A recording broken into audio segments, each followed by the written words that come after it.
Joe Biden, God bless him. You got to understand this about Biden. He may have been the only Democrat who could beat Trump in 2020, maybe the only Democrat who could beat Trump in 2024. But he's never been a fantastic politician. He was a big fish in the small pond of Delaware. He got to be vice president of the United States and was often the butt of jokes within the Obama White House.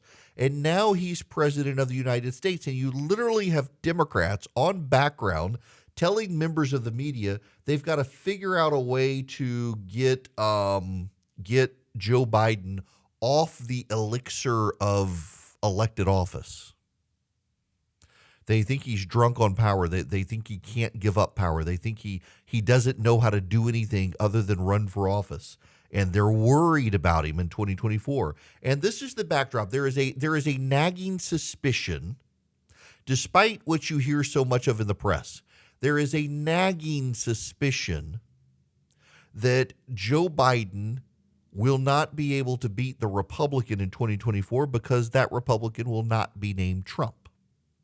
The Democrats are hoping beyond hope. In fact, you get the sense, the way outside groups like the Lincoln Project and others are maneuvering against DeSantis and other candidates, you get the strong sense they're doing everything they can to make sure Trump is the Republican nominee. All of these Democratic forces are aligned to make sure Trump is the nominee, and they got a playbook from 2022.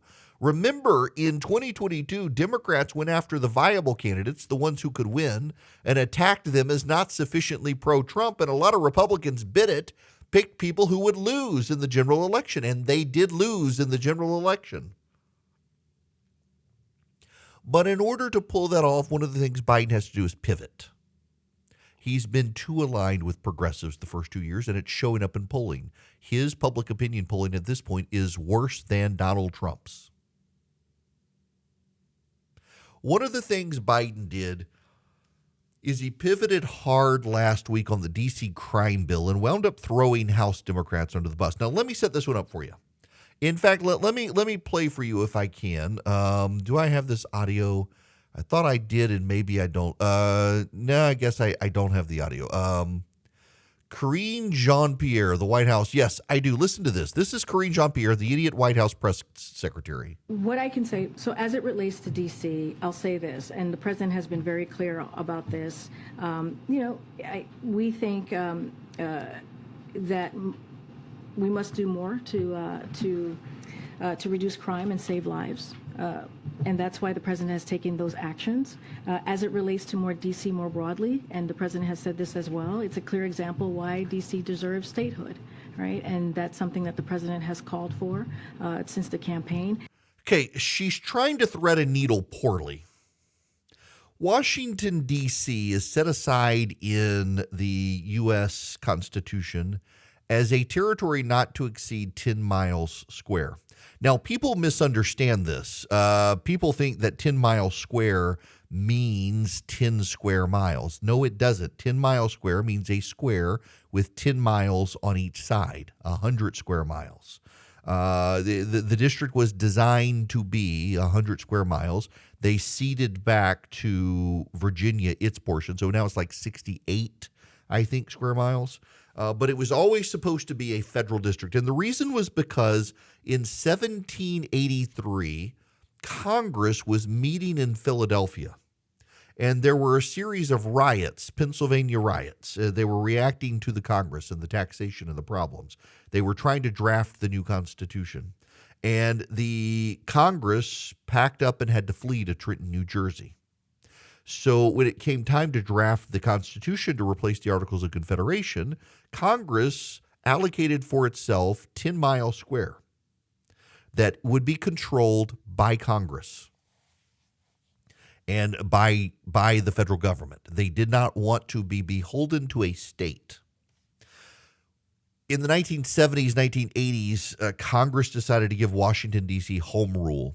A committee of Congress no longer ran D.C. It was handed over to the locals, and the locals have run the District of Columbia into the ground. One of the things that the locals have done is they tried to rewrite the crime law in Washington, D.C. Well, let me put in perspective for you what they were going to do. They got rid of life sentences for everything. They got rid of life sentences for murder. They got rid of life sentences for repeated arsons. They got rid of life sentences for everything. And then they got rid of mandatory minimums for everything except murder. So no longer was there a mandatory minimum for anything. It couldn't be an automatic 5 years, an automatic 10 years, no more mandatory minimums. And then they got rid of maximums.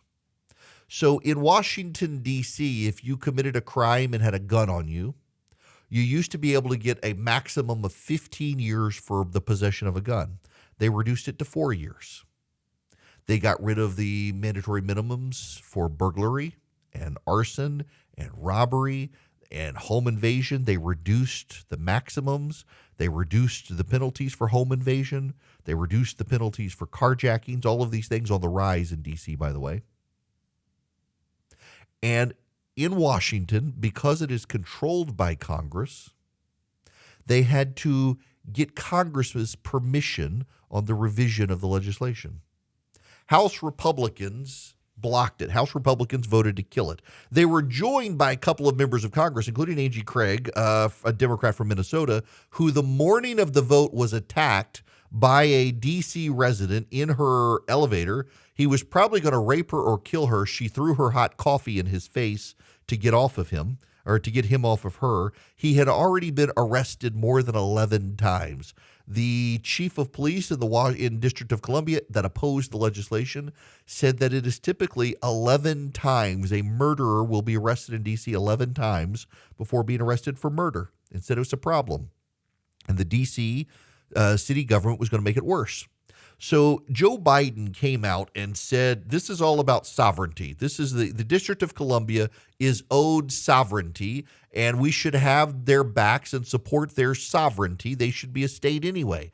House Democrats read his message as a signal to vote against the crime bill, to vote for lax crime, to vote for anarchy in Washington, D.C., to vote against being tough on crime, and they proceeded to do so.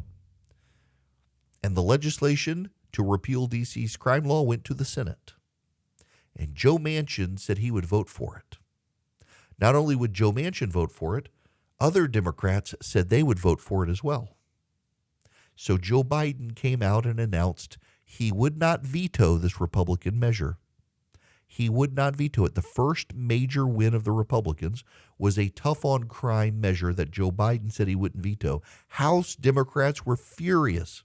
They felt like Joe had thrown them under the bus because he'd come out and said, support D.C. sovereignty. And they said, okay, we will vote against this legislation even though we think it would show that we're tough on crime. And they voted to be weak on crime because they thought Joe Biden was telling them to. They feel betrayed. And now it happened again yesterday. The president on the campaign trail bemoaned Donald Trump's immigration positions. If you'll recall, when Donald Trump was president, Alexandria Ocasio-Cortez actually went down to the border and called them concentration camps. She encouraged a guy to firebomb an ICE facility. The man got shot and killed in the process of firebombing an ICE facility. If words matter, Alexandria Ocasio-Cortez claiming these were concentration camps got that man killed, and the media gave her a pass. The Democrats have protested the detainment of families at the border. The Democrats have said it was bad. You should allow these people to come into the United States. And yet the New York Times, as I mentioned yesterday, is reporting that Joe Biden has decided to reverse himself and re-implement Donald Trump's containment policies at the border. Why? Because it's becoming a hot-button political issue. And as much as Democrats don't want those people detained at the border, most Americans do. The Democrats are very mad.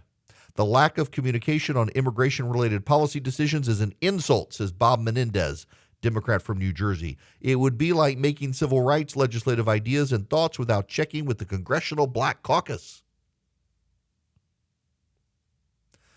Raul Gravalia of Arizona says a return to border detentions would be callous and inhumane. Maxwell Frost says he's disgusted and disappointed with the White House. Sorry, people. I mean, this is the issue. This is the problem. Joe Biden has got to do something with the border. He can't get Democrats to do anything about the border. Joe Biden cannot get Democrats in the Senate and the House to secure the American border. Therefore, he has to resort to Donald Trump's detention policies that these people are all opposed to. All they got to do is build a wall. If they built the wall, they secured the border, they would actually not have to worry about this problem. But they don't want to build the wall because that's what Donald Trump wanted to do. And they don't want to do anything Donald Trump wanted to do, no matter how good an idea it is. They would rather these people come across the border. But by allowing these people to come across the border, they're causing themselves a political problem because the American people don't want these people across the border. They're flooding cities across America with illegal aliens. The American people are mad. Joe Biden has to do something, or it's going to be a campaign issue Republicans will use against him. And the House Democrats and the Senate Democrats are like, this is deeply disgusting. How dare he act like Donald Trump? He can't win with these people. Joe Biden ran a campaign claiming he would be loyal to the progressive side. If they would just vote for him, he would be loyal. And now they're mad. Now they're mad because he's not loyal. Why? Because of his polling.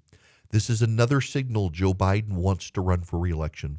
This is another signal that Joe Biden is planning on rolling out his campaign. And one of the things he's got to do is he's got to fix his border problem, his border weakness. He's got real weakness at the border.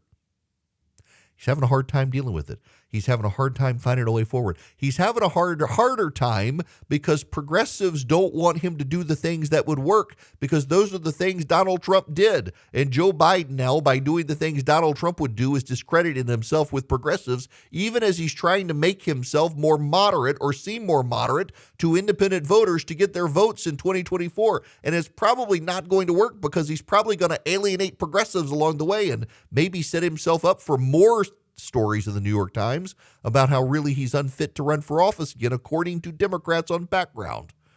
It's all kind of glorious to watch.